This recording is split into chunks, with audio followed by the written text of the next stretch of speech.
Hello, traders. FX Pip Collector here. Today is Thursday, August 21st, and this is my analysis for the Aussie US dollar, and we are on the daily time frame.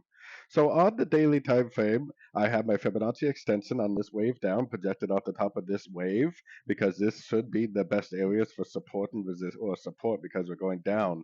Now, we are not at a Fibonacci level, and like I said yesterday, I think there's a good chance it's going to eventually go down and grab all this liquidity. So even if it does start a move to the upside today, which it looks like it's trying to, I think it's likely going to be a pullback within the downtrend. So definitely still recommending shorts within a downtrend. Right now, there's really no pullback to even speak of.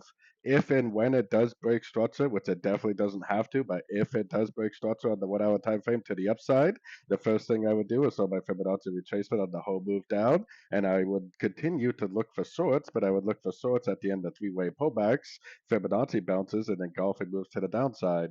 So, like I said, it doesn't have to break structure. It could make a lower high, so definitely looking for shorts. I'm hoping to see a little bit of a bigger pullback just because that gives me a better opportunity to know that if I see a three-way pullback and a Fibonacci bounce, it likely will turn out to be a decent trade.